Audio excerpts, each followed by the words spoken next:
those of you that are doing pre-Manchester City content, we'll do post-Liverpool first. So Phil start post-Liverpool, and then we'll circle back afterwards, okay? What's your main emotion after that? It's obviously a great result, and yet it feels like could have been more as well. Yeah, I think positive at the minute. To be fair, we had this opportunity to score the second goal, but I think it's a good result for both teams.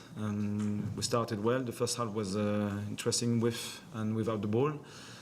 Probably we didn't believe enough that it was possible to score, and we did it during the beginning of the second half.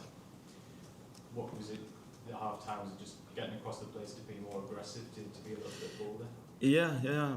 I think we were even a bit surprised to have time and space to build up the play, and probably they didn't expect to be at that level. And so we spoke about this final third and the way it was possible to disturb their back line. We expected Salah as well to come on the pitch and to change a bit the dynamic, so we are prepared. How do you reflect on Wilson's chance later on? He'll be disappointed, but he has to give credit to Chiesa as well. Yeah, so it was well played at the beginning. I think connected with Robin. It was a long run, and probably a bit too long. He overthought about the way of managing this 1v1 with 2 or 3 defenders chasing behind him. So I think it wasn't a bad choice, but Alisson did well as well. What was the emotions like in the dressing room? Are they a little bit disappointed? No, I don't think so.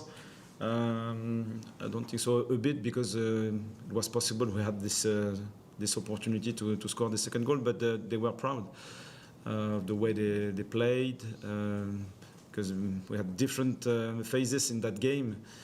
Dominant with the ball, good in our 4-4-2. Then we worked hard in our back 5-4-1 in the low block. So different scenarios, different phases, different emotions. At the end, we were consistent.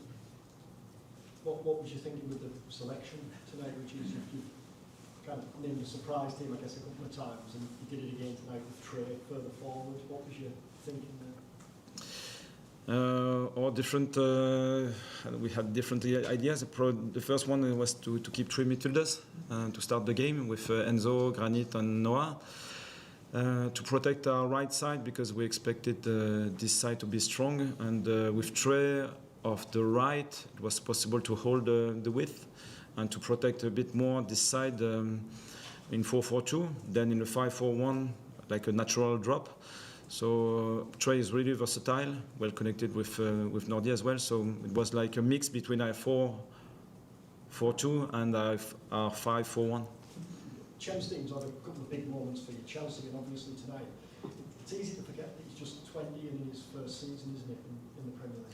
Yeah, absolutely, and it's the case for him and for many other players. They are discovering a new league, so it's our debut in this league. And we need experiences, and I think we are learning fast. Yeah. How much has he come on from when you first got him in the summer?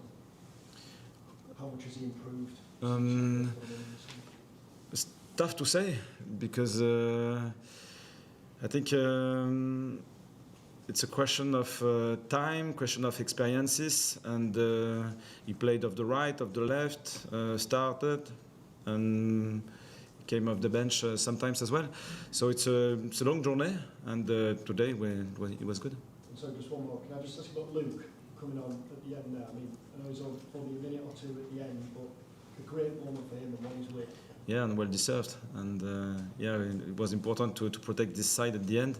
So rather than using an offensive player, we decided to go with a defensive profile, and I think Luke is impressive. He could play as a right winger, centre back, or left winger, and he's always committed. I know he hasn't played this season before today, but how important is he? He's really important. He's the club captain, first of all, and always really well connected with the players and the team. His standards are really high. Every day he wants to learn. He wants to show that he's part of the project. And even when you are a sub, you have to wait, and sometimes you can get frustrated. But so far, he was always positive, and I think he deserved this opportunity today. Régis, you have this stretch of 4 really challenging games, with Derby in the middle of it. Do you have an idea, a number in your head of how many points would be success, so that, okay, if we could make it through and get this many, where we need to be? No, it's for me. It's not possible to think like that. So it's more about the way we are playing. If we can stay consistent, if we can learn as well through these different experiences, we'll give the best version of Sunderland. After that, you have an opponent, and they can be in a fantastic day. Even if you are strong, you can lose, and you have to accept the situation. Or the game will be more balanced and you have the opportunity to win. So it's difficult to say. What we can control is our level of our way of playing, and after that we'll see. Great. And the old Man City. Another easy game on Saturday, and just Man City away. Yeah, another tough challenge, but an exciting one once again. And this league is like that. You don't have time to recover, switch on, and let's go again. So looking forward to playing this game. You've won at Chelsea, and you've drawn here. Obviously, the players will be very respectful of how good Manchester City are, but they must take a lot of confidence from how you've done away from home.